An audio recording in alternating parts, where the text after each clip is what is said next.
جو آئے مقدسات میں نے تلاوت کی، اس میں اللہ رب العزت نے دو حقیقتوں کو بیان فرمایا۔ ایک شان بندگی کیا ہے، اور دوسری شان بندہ نوازی کیا ہے۔ رب کائنات نے پوری اس آیت کریمہ کے مضمون کا اگر خلاصہ عرض کروں تو رب نے فرمایا بندو، بندگی کا حق تم ادا کر دو، بندہ نوازی کا حق میں ادا کر دوں۔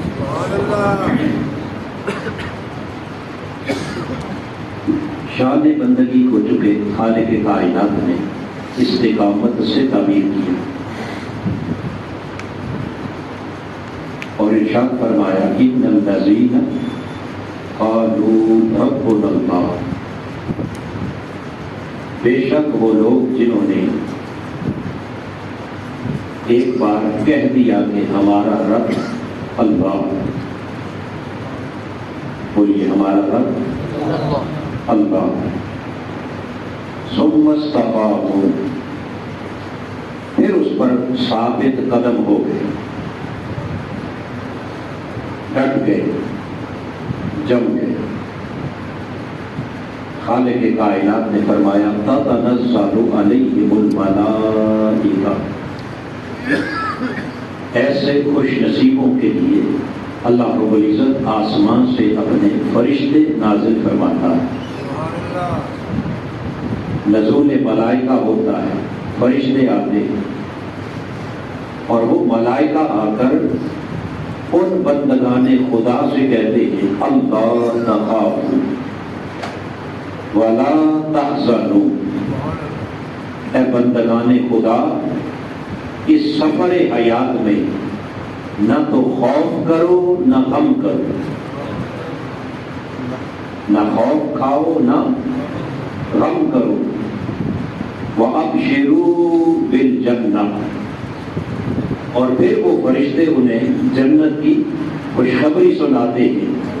الَّذِي كُنْتُمْ تُوعَدُونَ، کہتے ہیں کہ ہم رب کی بارگاہ سے اس جنت کی خوشخبری لے کے آئے ہیں جس کا اللہ نے تم سے وعدہ کر رکھا۔ تو حاضرین محترم، یہ فرشتوں کا اترنا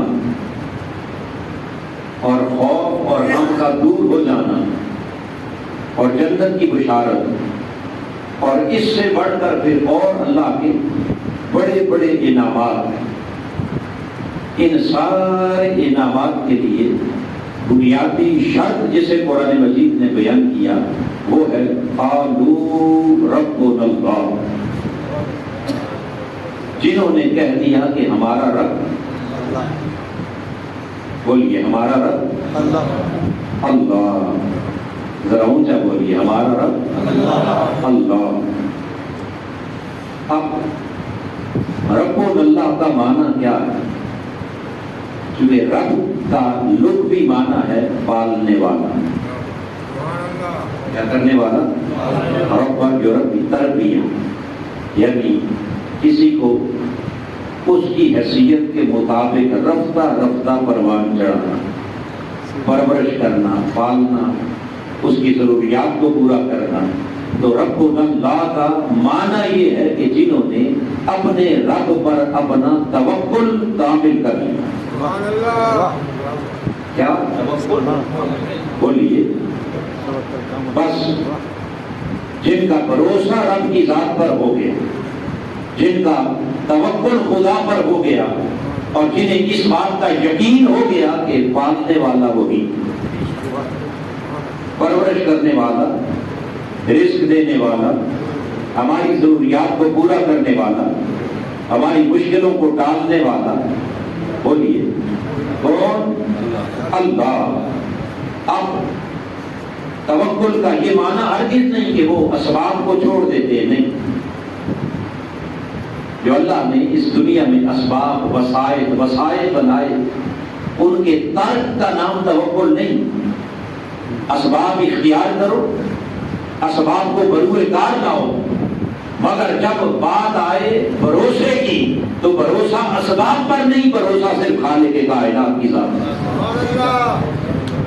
توکل صرف خدا کے ذات اقدس پر ہو، اور اس کامل توکل کے ساتھ فرمایا ثم استقاموا، پھر وہ کیا ہو گئے؟ ثابت قدم، پیکر استقامت بن گئے، یعنی حق کی راہ پر ڈٹ گئے، جم گئے اور ثابت قدم ہو گئے۔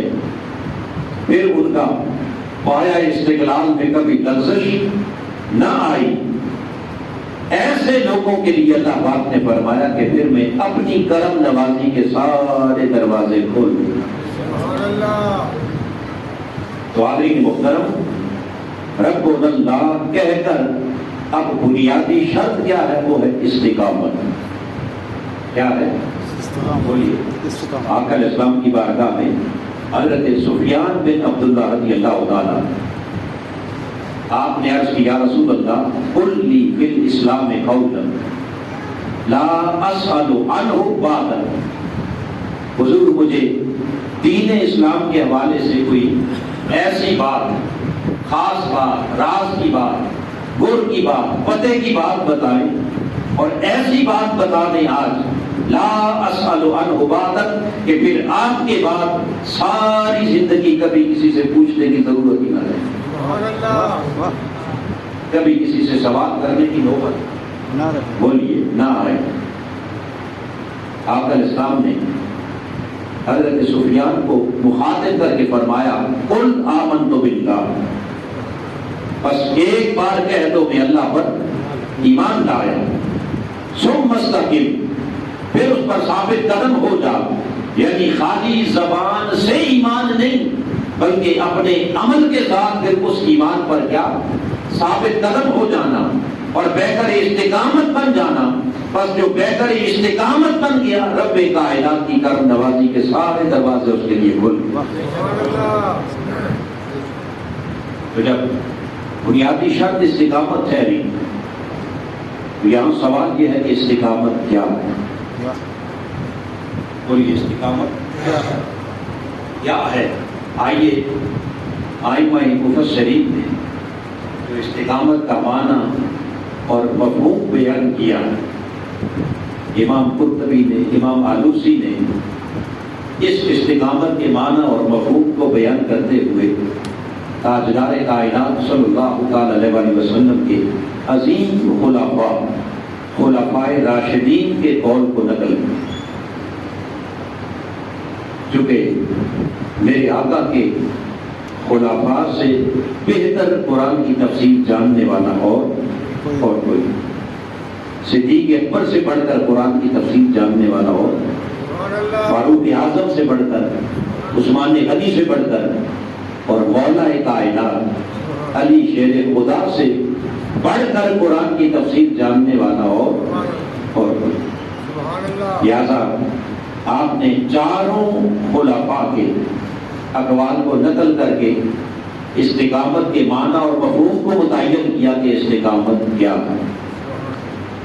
آئیے سب سے پہلے سیدنا صدیق اکبر رضی اللہ تعالیٰ عنہ خلیفۃ الرسول بھی ہیں اور یار غار مصطفیٰ بھی ہیں اور یار مزار مصطفیٰ، سبحان اللہ، جنہوں نے قرآن کی تفسیر خود حضور کے قدموں میں بیٹھ کر سیکھی۔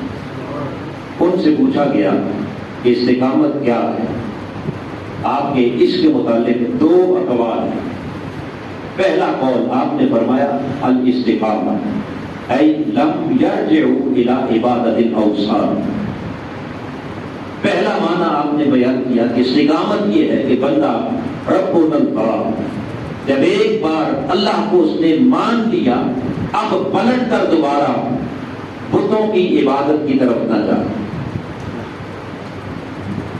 دوبارہ بتوں کی پوجا کی طرف بولیے نہ جائے۔ اب یہاں اس تفسیر میں آپ نے ایک جامع لفظ بولا لم یرجعوا الی عبادت الاوثان، بتوں کی عبادت، بتوں کی پوجا۔ اب ایک تو بت وہ ہیں جو ظاہراً اہل مکہ نے، کفار نے، مشرکین نے اپنے ہاتھوں سے بنا رکھے تھے اور ان کی پوجا کرتے تھے، عبادت کرتے تھے۔ مٹی کے بت، پتھر کے بت، سونے اور چاندی کے بت، 360 بت جو انہوں نے کعبۃ اللہ کے اندر نصب کر رکھے۔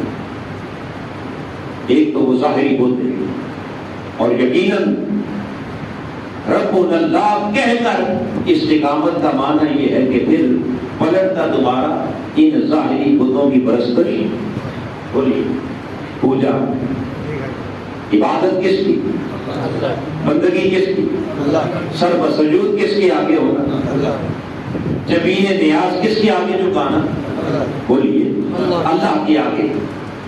ایک تو اس کا یہ ظاہری معنی ہے، مگر کیونکہ بت صرف وہی نہیں جو ہمیں سامنے دکھائی دیتے، جن کی کفار اور مشرکین پوجا کیا کرتے تھے، مٹی اور پتھر کے بنے ہوئے بت، یقیناً ان معبودان باطلہ کی نفی تو لازم ہے، مگر کچھ بت ایسے بھی ہیں جو انسان کے اپنے وجود کے اندر موجود،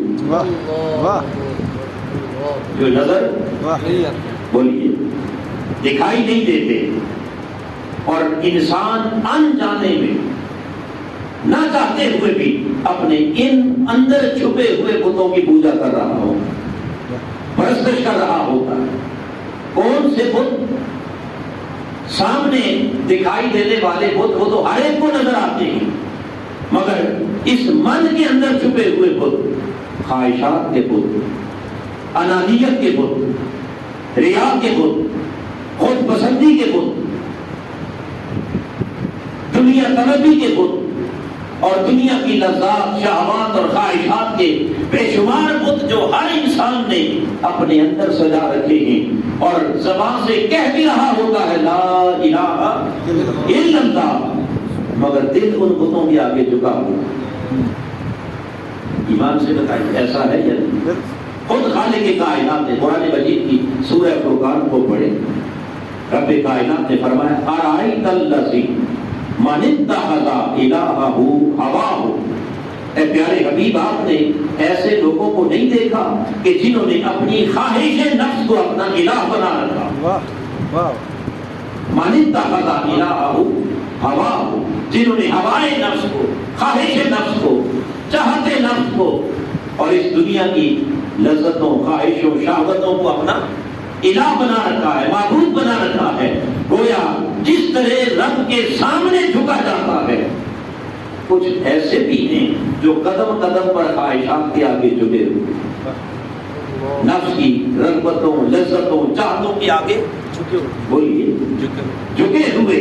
تو حضرت محترم ای لم یرجعوا الی عبادت الاوثان، سیدنا صدیق اکبر نے جو استقامت کا معنی بیان کیا، اس میں آپ نے فرمایا کہ رب اللہ کہنے کے بعد استقامت یہ ہے کہ نہ تو کسی ظاہری بت کے آگے جھکا جائے اور نہ ہی کسی اندر چھپے ہوئے بت کی پرستش کی جائے۔ تمام معبودان باطلہ کی نفی کا معنی یہ ہے کہ لات، منات، ہبل، جہاں ان کی نفی ہو وہاں اندر چھپے ہوئے تمام معبودان باطلہ کو جب تک پاش پاش نہ کر دیا جائے اس وقت تک بندہ مومن کو شان استقامت نصیب نہیں ہو سکتی۔ نعرہ تکبیر، نعرہ رسالت، نعرہ تحقیق، نعرہ حیدری۔ جب تک یہ خواہشات کے بت گر نہ جائیں اور جب تک یہ من تمام خواہش کے بتوں سے پاک نہ ہو جائے، قلب المؤمن عرش اللہ، مومن کا دل اللہ کا عرش الہی ہے۔ اور صاف ظاہر ہے کہ جہاں ناپاک بت ہوں گے وہاں اس پاک ذات کا جلوہ نہیں ہوگا۔ اس کا جلوہ تو وہی ہوگا کہ جہاں پہلے وہ تمام ناپاک بتوں سے دل کیا ہوگا؟ پاک ہوگا۔ تو حضرت محترم، بس اس تعریف کے مطابق، سیدنا صدیق اکبر کے قول کے مطابق، استقامت یہ ہے کہ بندہ ظاہراً بھی اس کا سر بھی جھکے تو مولا کے سامنے، اور باطناً جب اس کا دل جھکے تو وہ بھی مولا کے سامنے۔ ظاہراً اور باطناً وہ اپنے رب کے سامنے. اور اس کو علامہ نے کہا نا وہ ایک سجدہ جسے تو گراں سمجھتا ہے ہزار سجدوں سے دیتا ہے آدمی کو نجات. اگر یہ استقامت کا سجدہ مل جائے تو پھر وہ سر در بدر جھکنے سے بچ جاتا ہے. اور اگر یہ استقامت کی کیفیت نہ ملے خالی رسمی سجدے ہوں تو پھر کسی لمحے وہ خدا کے آگے جھکا ہوا ہے, کسی لمحے دنیا کے آگے جھکا ہوا ہے, کبھی خواہش کے آگے, کبھی مال کے آگے, کبھی کرسی کے آگے, کبھی اقتدار کے آگے, کبھی جاگیردار کے آگے, کبھی سرمایہ دار کے آگے, کہیں کہیں. فرمایا ایسے ہی اس کو استقامت نہیں کہتے. استقامت یہ ہے کہ جب ایک خدا کے آگے جھک گیا تو پھر تمام معبودان باطلہ وہ اندر چھپے ہوئے ہوں یا باہر نظر آ رہے ہیں, وہ حرص ہو, ہوس ہو, مال ہو, دنیا دار ہو, پھر ہر ایک کو بندہ مومن ٹھکرا دیتا ہے. اور جس کو استقامت مل جائے پھر اس کے سر کو دنیا کی کوئی طاقت اپنے سامنے جھکا نہیں سکتی. پھر وقت کا بڑے سے بڑا فرعون ہو یا وقت کا بڑے سے بڑا یزید ہو, پھر وہ سر کٹ تو سکتا ہے مگر رب کے سوا کسی کے آگے جھک نہیں سکتا. تو یہ معنی جسے سیدنا ایک معنی سیدنا صدیق اکبر نے بیان کیا اور سیدنا صدیق اکبر ہی سے دوسرا قول استقامت کے بارے میں آپ نے فرمایا اے لم یزنبو. استقامت اس شے کا نام ہے کہ جب ایک بار آپ اللہ کی طرف آ گئے, اسے رب مان لیا, اس کی اطاعت میں آ گئے, اس کی بندگی میں آ گئے, اس کی پیروی میں آ گئے, تو آنے کے بعد فرمایا لم یزنبو, دوبارہ پلٹ کر بندہ پھر گناہ کی طرف نہ جائے, اللہ کی نافرمانی کی طرف بولیے پلٹ کے نہ جائے, پھر کہیں بھی اس کی حکم عدولی نہ ہو. تو اس سے معلوم یہ ہوا کہ کبھی نیکی کر لینا, کبھی گناہ کر لینا, کبھی اچھا بن جانا, کبھی برا بن جانا. نیکوں کے پاس بیٹھا تو نیک بن گیا, بروں کی مجلس میں بیٹھا تو کیا بن گیا, برا بن گیا. مسجد میں آیا تو اللہ کے سامنے جھک گیا, مسجد سے باہر نکلا تو اس نے اللہ کے کسی حکم کی پرواہ نہ کی. کاروبار کیا تو جھوٹ بھی بولا, فراڈ بھی کیا, ملاوٹ بھی کی, دھوکہ بھی دیا, رشوت بھی دی, رشوت بھی دی. تو حاضرین محترم, کبھی اچھائی کبھی برائی, کبھی ثواب کبھی گناہ, کبھی اطاعت کبھی معصیت, اس کا نام استقامت نہیں. صدیق اکبر فرماتے ہیں لم یزنبو, استقامت یہ ہے کہ بس جب رب کی بارگاہ میں ایک بار آ گئے اب پلٹ کر دنیا ادھر سے ادھر ہو جائے, پھر گناہ کی طرف نہ جائیں, پھر نافرمانی کی طرف نہ جائیں, پھر معصیت کی طرف نہ جائیں, پھر اللہ کی حکم عدولی کی طرف نہ جائیں, بلکہ حالات بدلتے رہیں, احوال بدلتے رہیں, موسم بدلتے رہیں. حالات جیسے بھی ہو جائیں بندہ خدا کی اطاعت پر ڈٹ جائے, جم جائے اور استقامت کا ایسا بہتر بن جائے کہ پھر دنیا کی کوئی طاقت اسے برائی کی طرف لے جا نہ سکے. بس اس کا نام استقامت. اور اسی معنی استقامت کو پھر سیدنا فاروق اعظم رضی اللہ تعالیٰ عنہ نے بیان کیا. آپ نے استقامت کے اسی معنی اور مفہوم کو تفصیل سے بیان کیا. پوچھا گیا کہ امیر المؤمنین آپ بتائیں استقامت کیا ہے, تو آپ نے ایک بڑا خاص ٹپیکل جملہ ہے قابل توجہ. آپ نے فرمایا لم یربو روحان صالح. استقامت یہ ہے کہ بندہ لومڑی کی طرح مختلف ہیلے بہانے بنا کر اللہ کی اطاعت سے فرار اختیار نہ کرے. فرار اختیار. اب آپ نے یہاں لم یربو روحان صالح لومڑی کی مثال دی, کیونکہ جانوروں میں سب سے مکار جانور لومڑی کیا ہے, مکار, چالاک, چال بازی کرنے والا, ہیلے بہانوں اور مکر اور فریب میں پھنسانے والا جانور کیا ہے, بولیے. اس کی مثال دے کر سیدنا فاروق اعظم نے فرمایا بندہ مومن, رب اللہ کہنے والے, اپنے رب پر ایمان لانے والے, دیکھ تیرے دو بڑے مکار دشمن, بڑے چال باز دشمن جو ہر وقت تجھے اپنی مکاری میں پھنسانے کے لیے تیار کھڑے تھے. ایک شیطان اور دوسرا تیرا بولیے. یہ دونوں بڑے مکار ہیں. کیونکہ شیطان نے پہلے دن رب کی بارگاہ میں یہ قسم کھائی تھی کہ باری تعالیٰ تو نے مجھے تو جنت سے نکال دیا، اب کسی اور کو بھی جنت کی طرف آنے نہیں دوں گا، میں سیدھے اس راستے پر ڈیرا لگا کے بیٹھوں گا جو جنت کی طرف آتا ہے، تیری رضا کی طرف، تیری قربت کی طرف، تیرے وصال کی طرف آنے والا اس راستے پر بیٹھوں گا، اور بیٹھ کر ان کے لیے دنیا کو مزین کروں گا، آراستہ کروں گا، خوشنما بناؤں گا، سجا کر دنیا ان کے سامنے رکھوں گا، مختلف ہیلوں بہانوں سے ان کو برگلانے کی کوشش کروں گا. کبھی دائیں سے آؤں گا، کبھی بائیں سے.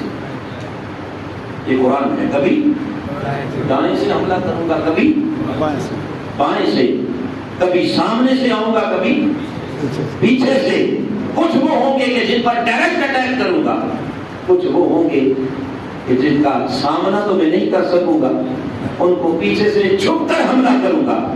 کسی کو دائیں سے کہیں، کسی کو بائیں سے. یعنی مختلف یہ ہیلے بازیاں ہیں، یہ چال بازیاں ہیں، یہ مختلف بہانے ہیں. ان بہانوں کے ساتھ انہیں آہستہ آہستہ کیا کروں گا؟ ورگلاؤں گا. اور وہ ورگلانا کیا؟ وہ ورگلانا یہ دائیں سے آنا، بائیں سے آنا، ہیلے بازیاں، چال بازیاں، یہ سارے عمل شیطان کے بھی ہیں، اور یہی سارے عمل انسان کے اپنے نفس کے بھی ہیں. یہ خود سب سے بڑا مکار ہے. یہ مختلف بہانے انسان کو سکھاتا ہے، مختلف آپشنز دیتا ہے. اب اگر کوئی شخص نفس اور شیطان کے چکر میں آ گیا، ان ہیلوں اور بہانوں کے اندر پھنس گیا، تو آدمی نے محترم یاد رکھ لیں کہ کسی عمل سے بھی فرار کا راستہ اختیار کرنے کے لیے اگر آپ بہانہ سازی کرنا چاہیں تو بہانہ تو ہر ایک کو مل جاتا ہے. ملتا ہے یا نہیں؟ بالکل جی. کسی کا بہانہ چھوٹا ہوگا، کسی کا بڑا ہوگا، کسی کا بہانہ سچ ہوگا، کسی کا جھوٹ ہوگا، مگر کوئی نہ کوئی بہانہ وہ وقتی انسان کو سیٹسفیکشن ہو جاتی ہے، تسلی مل جاتی ہے. جی کہیے. بس یہ میرا گزر ہے. یہ کیا ہے؟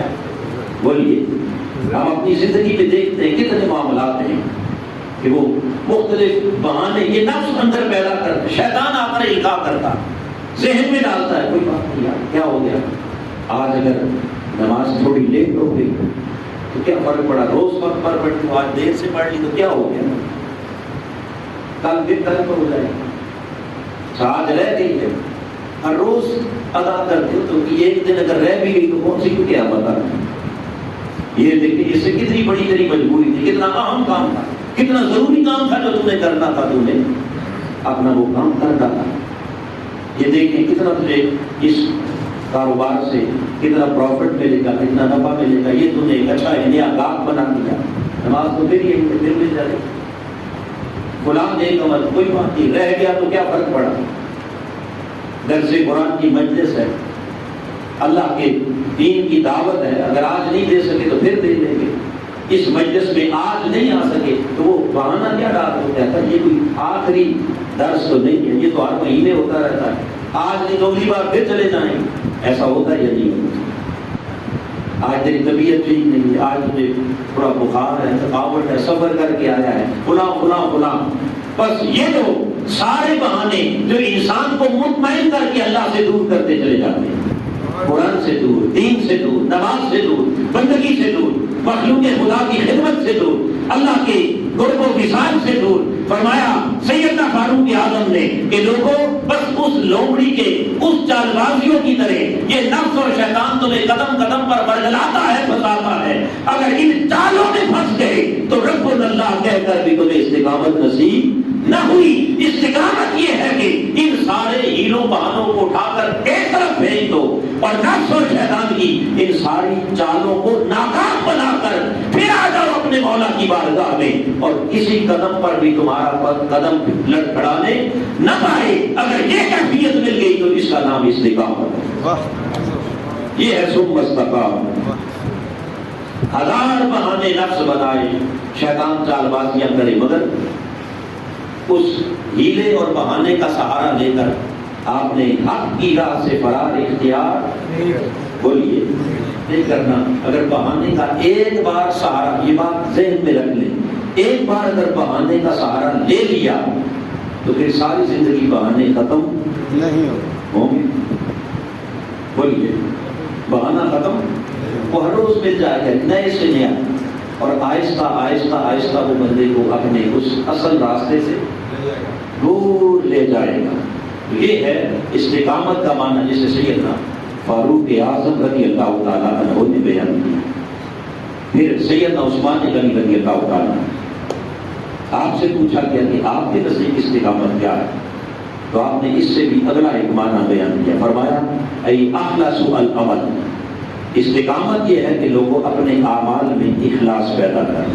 واہ، کیا کریں؟ اخلاص للہیت. یہ وہ اشارہ ہے ان اندر چھپے ہوئے بتوں کی طرف. یعنی جب عمل کرو تو اس عمل میں مقصود صرف اللہ کی رضا، خواہش نفس نہ ہو، اپنی بڑائی نہ ہو، اپنی واہ واہ نہ ہو، خود نمائی نہ ہو، اپنی تعریف نہیں، ریا دکھلاوا نہیں. دنیا کو، دنیا دیکھ کر مجھے بڑا عابد کہے گی، زاہد کہے گی، حاجی کہے گی، نمازی کہے گی. بڑا کیا شان ہے جناب، کتنا عظیم قاری ہے، کتنا عظیم خطیب ہے، کتنا عظیم انسان ہے. فرمایا اگر یہ خیال آ گیا تو سمجھ لو کہ تم نیک عمل کر کے بھی تمہیں استقامت نصیب نہیں ہوئی. واہ، یہ خیالات بھی تمہیں بہا کے لے جائیں گے. استقامت یہ ہے کہ اندر سے ہر باطل خیال بھی بولیے نکل جائے، اپنی بڑائی کا، خود نمائی کا تصور بھی اندر سے ختم ہو جائے، اور عمل خالص ہو جائے. کس کے لیے؟ بولیے اللہ کے. تو یہ اندر کے چھپے ہوئے تمام ان مخفی بتوں کو پاش پاش کر دینا، جس کو سیدنا صدیق اکبر نے بھی بیان کیا اور اسی کو حضرت عثمان غنی نے بیان کیا. یہ ہے استقامت. اور سیدنا مولا علی شیر خدا رضی اللہ تعالیٰ، جن سے بہتر قرآن کی تفسیر کرنے والا اور بولیے اور کوئی نہیں، جن کی ہستی وہ ہے کہ جن کو اللہ نے قرآن کا ظاہر بھی عطا کیا اور قرآن کا باطن بھی عطا کیا. سبحان سبحان. حضرت عبداللہ ابن مسعود رضی اللہ تعالیٰ عنہ فرماتے ہیں کہ انزل القرآن والا سبعۃ احرف، 7 قراتوں میں اترنے والا قرآن. لکل حرف ظاہر و باطن، وَإِنَّ عَلِيَّ بْنَ أَبِي طَالِبٍ إِنَّهُ ظَاهِرٌ وَبَاطِنٌ. ہر حرف کا ایک ظاہر ہے اور ایک باطن ہے. علی کی ذات وہ ہے جسے رب نے پورے قرآن کا ظاہر بھی عطا کیا، باطن بھی عطا کیا. واہ واہ واہ. وہ مولا کائنات. ان سے پوچھا گیا کہ آپ بتائیے استقامت کیا ہے، تو آپ نے معنی استقامت بیان کرتے ہوئے فرمایا کہ اللہ کی طرف سے آئے تمام فرائض اور واجبات کو ان کے ظاہری اور باطنی تمام تقاضوں کے ساتھ بر وقت ادا کرنا، اس کا نام استقامت ہے. واہ، اس کا نام کیا ہے؟ استقامت. اس کی طرف سے عائد ہونے والے تمام فرائض اور واجبات، ان کو ظاہری اور باطنی تمام تقاضوں کے ساتھ بر وقت دیے نہیں، اس میں تاخیر نہیں. کیونکہ جب تاخیر آ گئی تو اس کا مطلب کیا ہو گیا؟ وہاں سے پھر ہیلا بہانا شروع ہو گیا. پھر وہ لومڑی کی چال آ گئی جس کو سیدنا فاروق اعظم نے بیان کیا. تو فرمایا بس جب اللہ کے بارگاہ میں اس کے حکم کی ادائیگی کا وقت آ گیا تو اس کو تاخیر بھی نہ کرنا، اسے وقت پر اس حکم کی ادائیگی اور اس کی ادائیگی کے لیے اس کے ظاہری تقاضے بھی پورے کرنا اور اس کے کیا باطنی تقاضے بھی. اب ظاہری کیا ہے اور باطنی کیا ہے؟ تو ہر عمل کا ایک ظاہری تقاضا ہے اور ایک مثال کے طور پر اگر ہم نماز کو ہی لے لیں، جب آپ نماز ادا کرتے ہیں تو نماز کا ظاہری تقاضا، اس کی ظاہری صحت کی شرط یہ ہے کہ آپ کا چہرہ قبلے کی طرف ہونا چاہیے. کس کی طرف؟ بولیے. اگر کعبے کی طرف منہ نہ ہو تو نماز ادا جی. تو چہرے کا کعبے کی طرف کر کے کھڑے ہونا یہ نماز کی ظاہری شرائط میں سے ایک شرط ہے. کیا ہے؟ لہٰذا جب کعبے کی طرف منہ کر کے کھڑے ہوئے تو آپ نے ظاہری تقاضا پورا کر دیا. مگر باطنی تقاضا کیا ہے؟ وہ یہ ہے کہ اے بندے، جس طرح ظاہراً تو نے اپنا چہرہ کعبے کی طرف کر رکھا ہے، اس کا باطنی ادب یہ ہے کہ اپنے دل کا چہرہ اس کعبے کے رب کی طرف کر،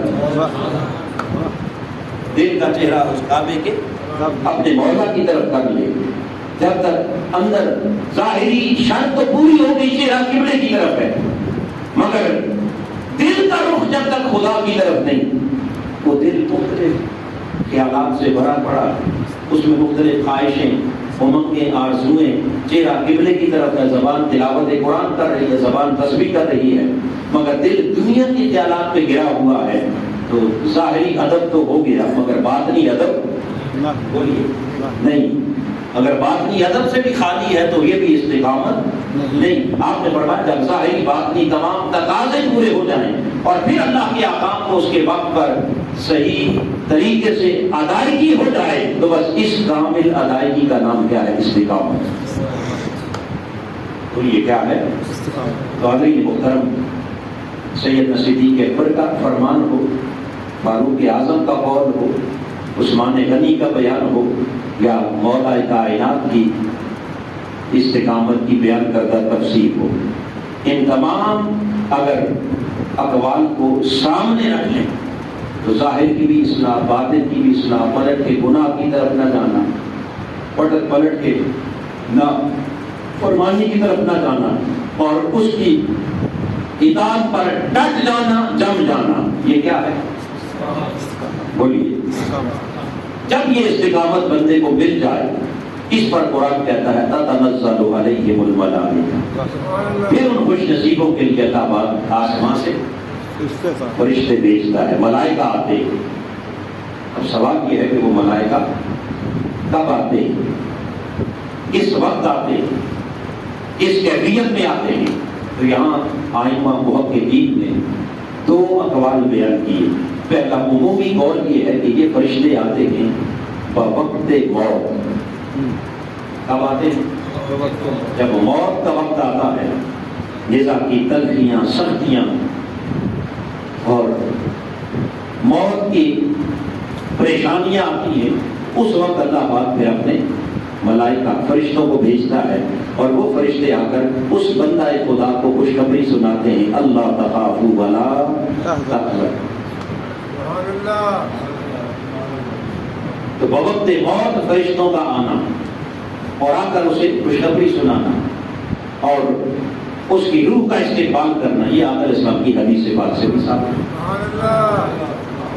صحیح بخاری میں تاجدار کائنات صلی اللہ علیہ وسلم کے عظیم صحابی حضرت عبداللہ رضی اللہ تعالیٰ آپ احد کے میدان میں لڑ رہے تھے اور لڑتے لڑتے وہاں شہید ہو گئے۔ کیا ہو گئے؟ اور یہ بھی یاد رکھ لے کہ شہادت استقامت کا سب سے اونچا درجہ۔ کیا؟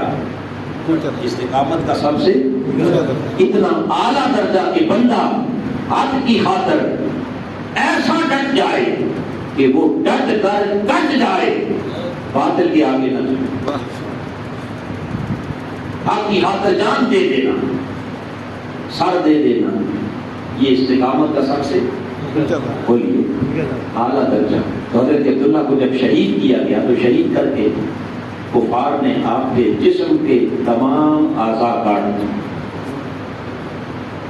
ایک ایک عضو کو، میت کے اعضاء دیکھے شہادت کے بعد ناک کاٹ دی، کان کاٹ دی، ہاتھ کاٹ دی، آنکھیں نکال دی، زبان کاٹ دی، ٹانگیں کاٹ دی۔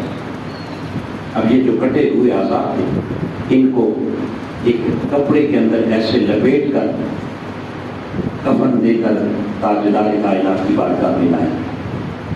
میرے آقا کی بارگاہ میں جب عظیم صحابی عاشق رسول کی میت لائی گئی اور وہ اعضاء کٹے ہوئے اور ایک کپڑے میں لپٹے ہوئے، میرے آقا نے اپنے عاشق کے چہرے سے کپڑا اٹھایا، کفن ہٹایا، بس جو کفن ہٹایا دیکھا کہ کٹے ہوئے اعضاء ہیں اور ان سے بہتا ہوا تازہ خون۔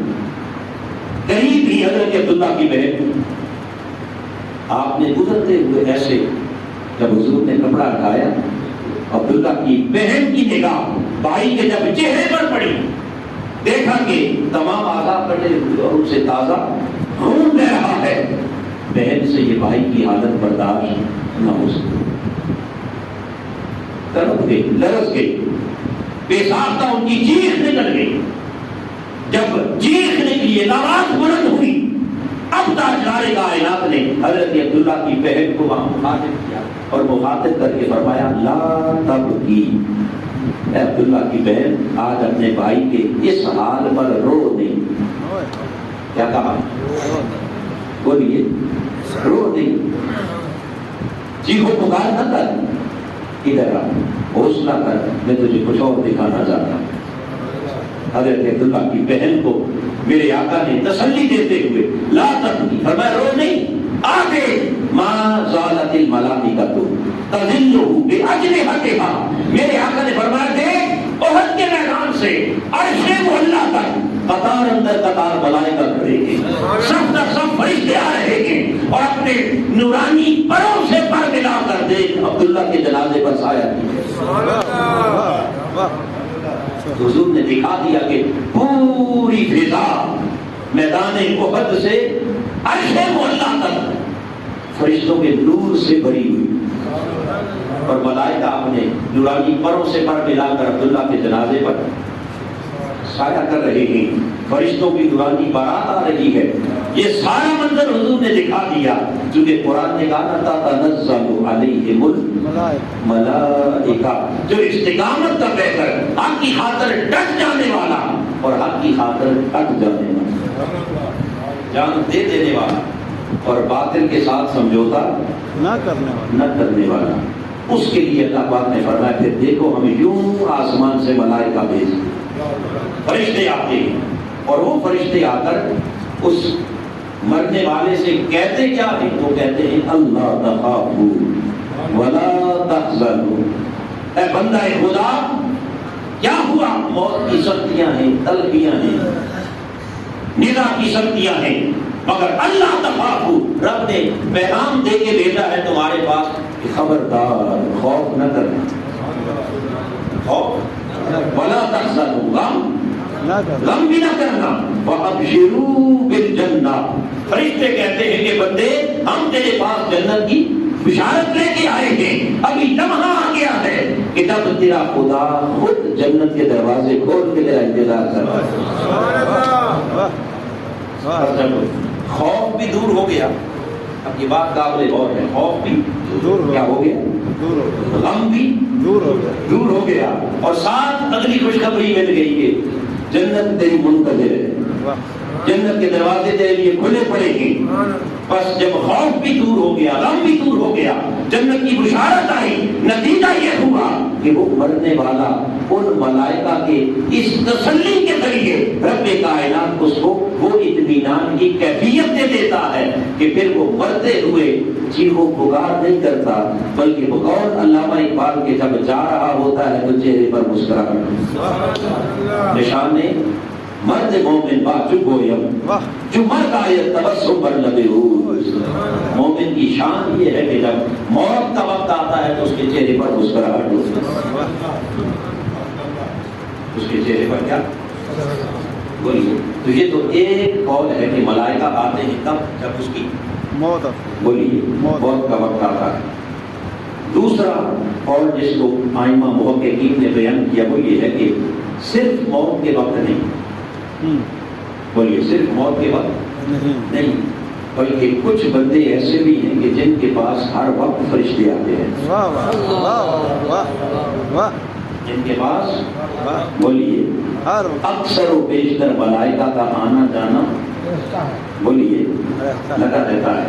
اب ایک تو فرشتوں کا عمومی آنا، وہ تو ہر ایک کے پاس آتے ہیں، کیا بولیے ہر ایک کے پاس بھی کچھ فرشتے آتے ہیں، وہ رات کے فرشتے الگ آتے ہیں اور دن کے فرشتے الگ، وہ اپنی ڈیوٹی پر آتے ہیں، ڈیوٹی نبھانے کے لیے۔ یہ نزول ملائکہ تو ہر کسی کے لیے ہے، اور یہ جو ملائکہ ہیں ہر ایک کے لیے آنے والے ہیں۔ آقا علیہ السلام نے یہ صحیح بخاری کی حدیث سے بات حضور نے فرمایا یتعاقبون، وہ پے در پے آتے ہیں، کیا ایک دوسرے کا تعاقب آگے پیچھے، یعنی اس کو یوں سمجھ لیں کہ وہ تسلسل کے ساتھ آتے ہیں، ان کا تسلسل کبھی ٹوٹتا بولیے، کبھی درمیان میں گیپ نہیں آتا، رات کے آگے وہ چلے تو صبح کے آگے، وہ چلے تو رات کے آگے، پھر وہ چلے، یہ ہے یہ طواف کا بھوت۔ اور جب وہ بے در پہ آتے ہیں تو میرے آقا نے فرمایا یجتمعون فی صلاۃ الفجر و فی صلاۃ العصر، دو نمازوں کے اندر فرشتوں کا اجتماع ہوتا ہے، ایک نماز فجر میں اور ایک نماز عصر کے اندر۔ کیسے اجتماع ہوتا ہے؟ جو ساری رات ڈیوٹی کرتے رہے ان کے جانے کا وقت آ گیا فجر کی نماز میں، اور جنہوں نے دن کی ڈیوٹی کرنی ہے ان کے آنے کا وقت ہو گیا فجر کی۔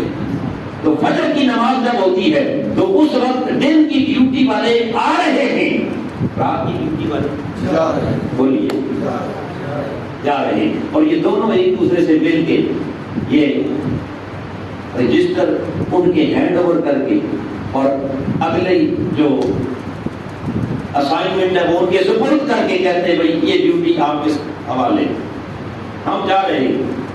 دن والوں نے ڈیوٹی سنبھال لی، اور جب دن والوں کے جانے کا وقت ہوتا ہے تو وہ نمازیں بولیے یجتمعون فی صلاۃ الفجر و فی صلاۃ العصر، عصر کی نماز کا وقت ہوتا ہے تو دن کے فرشتے جانے لگتے ہیں، اور عین اسی لمحے رات والے پہنچ جاتے ہیں۔ یہ اگلی کاروائی ان کے ہینڈ اوور کر کے کہتے ہیں جی ہم چلے۔ تو ملتے کہاں ہیں فرشتے؟ بولیے اونچا بولیے، کہاں؟ فجر اور عصر میں۔ دونوں گروہوں کی آپس میں کیا ہوتی ہے؟ ملاقات ہوتی ہے، اور ایک گروہ دوسرے کے سپرد معمولات کر کے خود وہاں سے چلا جاتا ہے۔ اگلی بات جو بڑی خاص اور توجہ طلب ہے وہ یہ کہ آقا اسلام نے فرمایا کہ جب وہ فرشتے اللہ کے حضور واپس جاتے ہیں تو خالق کائنات جو سب کچھ جانتا ہے مگر جاننے کے باوجود وہ فرشتوں سے پوچھتا ہے بتاؤ میرے بندے کو کس حال میں پایا ہے؟ توجہ ہے، میرے بندے کو کس حال میں پایا؟ بولیے کس حال میں پایا ہے؟ اب حاضرین محترم، میرے آقا نے فرمایا کہ وہ فرشتے اللہ کی بارگاہ میں ایک جواب دیتے ہیں۔ کیا دیتے ہیں؟ جواب دیتے ہیں۔ رب پوچھتا ہے کس حال میں پایا ہے؟ وہ فرشتے عرض کرتے ہیں کہ باری تعالیٰ جب ہم گئے تھے تب بھی وہ تیری بندگی کر رہا تھا، اور جب چھوڑ کے آئے ہیں تب بھی تیری بندگی کر رہا تھا۔ جب گئے تھے تب بھی فجر کی نماز میں تھا، آئے تو بولیے عصر کی نماز میں۔ بس جب وہ کہتے ہیں جاتے ہوئے بھی بندگی تھی اور آتے ہوئے بھی بندگی تھی، رب کائنات کہتا ہے فرشتوں گواہ ہو جاؤ میں نے اپنے بندے کو بس۔ اتنا خوش نصیب ہے وہ انسان کہ جس کے ملائکہ جا کر گواہی دیں کہ مولا ہم ملے تب بھی عبادت میں تھا، جب چھوڑ کے آئے تب بھی عبادت میں تھا۔ اور کتنا بد نصیب ہے وہ انسان کہ جس کے فرشتے جا کر اللہ کے حضور جواب دیں کہ مولا جب گئے تب بھی غافل تھا، جب آئے تب بھی غافل تھا، جب گئے تب بھی تیری بندگی سے محروم تھا، اور جب لوٹ کے آئے تب بھی تیری بندگی سے نہ اسے فجر میں دیکھا نہ اسے عصر میں دیکھا۔ اب خود سوچ لیں کہ اس کا ٹھکانہ کیا ہوگا۔ تو آخری محترم، یہ تو میں نے واحدہ میں درمیان میں حدیث بات عرض کر دی کہ یہ تو ہر ایک کے پاس آنا ہے، مگر ایک خاص تتنزل علیہم الملائکہ، ایک تو موت کے وقت اور دوسرا ہر لمحہ ہر گھڑی فرشتوں کا اللہ کے ان نیک بندوں کے پاس آنا جانا جو لگا رہتا ہے۔ اس کی وجہ تو محققین نے بیان کی وہ یہ کہ جب کوئی بندہ خدا حق کی راہ کا مسافر بن جاتا، اس راستے کا راہ حق کا مسافر بن جاتا ہے، تو یاد رکھ لیں راہ حق یہ پھولوں کی سیج نہیں، یہ کانٹوں بھرا راستہ۔ پھر اس حق کے راستے کا مسافر اس کی راہوں میں کانٹے بھی بچھتے، پھر اس پر پتھر بھی پڑتے، پھر اس پر دکھ بھی آتے ہیں، تکلیفیں بھی آتی ہیں، مسائل بھی آتے ہیں، آلام بھی آتے ہیں. ہوتا نہیں کہ نہیں سب کچھ؟ بالکل جی ہوتا ہے. میرے آقا سے بڑھ کر راہ حق دکھانے والا اور کون کوئی نہیں ہو سکتا، اور حضور کی ذات سے اعلیٰ ذات، آقا کی ذات اقدس سے بڑھ کر خدا کا محبوب اور مگر میرے آقا نے بھی جب حق کی آواز بلند کی، پیغام حق دنیا کے سامنے رکھا، تو ساری کائنات کے تاجدار کے رہوں میں بھی کانٹے پیچھے. حضور کانٹوں پہ چلے یا نہ چلے؟ طائف کی وادیوں میں پتھر پڑے یا نہ پڑے؟ اہل مکہ نے یہاں پر پورا کرکٹ تو کیا، وہ جڑی غلاظت خدا جانے کیا کیا تکلیفیں آپ کو دی. سوشل بائیکاٹ ہو گیا، 3 سال جیلیں نکالے، میدان احد میں تیروں کی بارش ہو گئی، حضور کے رخسار زخمی ہو گئے، دندان شہید ہو گئے، ہاتھ سے خندقیں کھودنی پڑی. ان سارے مراحل سے اپنے محبوب کو گزار کر بتا دیا کہ حق کی راہ کے مسافروں سن لو، میرے محبوب کی سیرت، میرے مصطفیٰ کا اسوہ تمہیں بتا رہا ہے کہ جو بھی اس راستے کا مسافر بنے گا، قدم قدم پر بلائیں آئیں گی، مصیبتیں آئیں گی، رکاوٹیں آئیں گی، طوفان آئیں گے، آندیاں آئیں گی، خاردار کانٹے تمہارے پاؤں کی تواضع کریں گے، تمہارے اوپر پتھر پڑیں گے. ظلم اور جبر کی جب انتہا ہوگی، اس جبر کو دیکھ کر اگر پھر بھی صاحب استقامت رہے، ڈٹے رہے حق کی راہ پر، پیچھے نہ ہٹے، تو رب کہتا ہے تتنزل علیہم الملائکہ، پھر ہم اپنے فرشتے بھیجیں گے اور وہ ملائکہ آ کر اس بندہ خدا سے کہتے ہیں اللہ تخافوا ولا تحزنوا. یہ کہنے کی ضرورت کیوں پیش آتی ہے؟ فرشتے اس لیے بھیجے جاتے ہیں جا کے فرشتوں میرے بندے کو تسلی دے دو، کوئی بات نہیں، اگر کانٹوں پہ چل بھی رہا ہے تو خوف نہ کر، پتھر پڑ رہے ہیں تو غم نہ کر، گولیاں آ رہی ہیں تو غم نہ کر، جانیں جا رہی ہیں تو غم نہ کر، خون بہ رہے ہیں تو نہ خوف کر نہ غم کر، تجھے خوف اور غم سے بے نیاز کر کے وَأَبْشِرُوا بِالْجَنَّةِ، ہم آج تیرے رب کی طرف سے تیرے پاس جنت کی خوشخبری دیتے ہیں.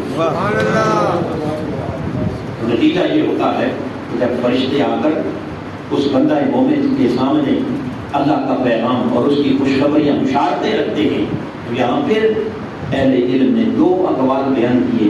ایک قول کے مطابق کہ وہ بندے، کچھ بندے ایسے بھی ہیں کہ جو ان فرشتوں کے کلام کو براہ راست سن رہے ہوتے ہیں اور فرشتوں سے ملاقات کر رہے ہوتے ہیں اور ان فرشتوں سے اکتساب فیض بھی کر رہے ہوتے ہیں، اور کچھ ایسے ہوتے ہیں کہ جو ان فرشتوں کے کلام کو سن نہیں سکتے، فرشتوں کی باتیں کلام تو نہیں سن سکتے، مگر اللہ تخافوا ولا تحزنوا، وہ فرشتے ان کے دل کے اندر ایک کیفیت اطمینان اللہ کی طرف سے القاء کر دیتے ہیں، اور جب وہ کیفیت اطمینان دل میں القاء ہوتی ہے تو پھر اس کا نتیجہ یہ ہوتا ہے کہ بندہ خوف کے عالم میں رہ کے بے خوف ہو جاتا ہے، پھر بندہ غم کے عالم میں رہ کے کیا بے غم ہو جاتا ہے.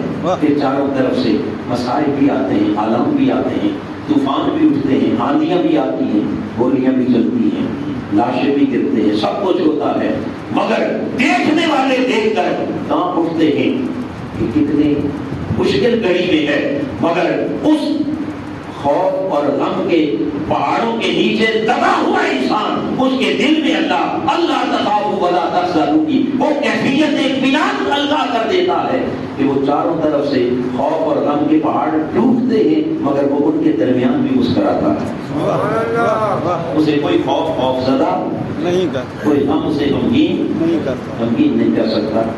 وہ وہاں بھی کیا بولیے مسکراتا ہے. کیوں؟ اس کے محبوب کا پیغام جو آ گیا، نہ خوف کر نہ غم کر، تیرے پاس تیرے لیے ہم جنت کی خوشخبری بھیج رہے ہیں. بس میاں محمد بخش صاحب عارف کھڑی فرماتے ہیں کہ اس عاشق کی وہاں اس خوف اور غم کے عالم میں بھی دنیا دیکھ کے کامتی ہے، مگر وہ وہاں بھی اس اطمینان کی کیفیت میں مسکرا کے کہتا ہے جنہ دکھاں وچ دل بر راضی. واہ واہ واہ واہ، جنہ دکھاں وچ دل بر راضی. یہ سکھ منا تھی بارے واہ دکھ قبول محمد بخشا واہ واہ پر راضی رہتی پیار پیارے واہ کوئی اس کا ہو جائے اور اس کی راہ پر ڈٹ جائے جم جائے اور اس کی خاطر کٹ مرنے کو تیار ہو جائے پھر وہ اتنا لجپال ہے کہ اسے بے سہارا نہیں چھوڑتا بے آسرا نہیں چھوڑتا وہ کہتا ہے پھر دیکھ تتنزل علیہم الملائکہ پھر فرشتے آئیں گے پھر تجھ سے خوف بھی دور کر دیں گے غم بھی دور کر دیں بولیے دور کر دیں گے پھر وہ سر کٹ جاتا ہے مگر باطل کے سامنے جھک بولیے جھک نہیں سکتا اس کے سامنے اس کی نگاہ پھر تینوں تلواروں پر نہیں ہوتی وَأَبْشِرُوا بِالْجَنَّةِ اس کی نظر جنت کے دروازے پر اور اس جنت کے مالک کی رضا پر ہوتی تو آخری گرامی قدر یہ ہے یعنی استقامت کے ذریعے اگر بندگی مل جائے تو پھر اس کی بندہ نوازی کا یہ عالم ہے کہ وہ اپنے کرم کے سارے دروازے اپنے بندوں کے لیے کھول دے یہ خلاصہ ہے نچوڑ ہے آج کی گفتگو کا یہ پیغام ہے درس عرفان القرآن کیا ادھر سے رب اللہ کہنا بڑا آسان ہے رب رب پکارنا زبان سے بڑا آسان ہے مگر رب اللہ پر ڈٹ جانا بڑا یہ تھوڑا مشکل ہے مگر جو اس مشکل کو سہ گیا بس پھر وہ غم سے بھی آزاد خوف سے بھی آزاد بولیے خوف سے بھی آزاد ہو یہ پیغام ہے خالق کائنات کے قرآن کا اور یہی مشن ہے منہاج القرآن یہی پیغام ہے حضور شیخ الاسلام کا جاؤ اپنے رب کو رب مان کر پھر ایسے ثابت قدم ہو جاؤ کہ دنیا ادھر سے ادھر ہو جائے اس کی بارگاہ میں جھکنے والا سر کبھی باطل کے سامنے جھک نہ سکے اللہ پاک ہم سب کو استقامت عطا فرمائے آمین وما علینا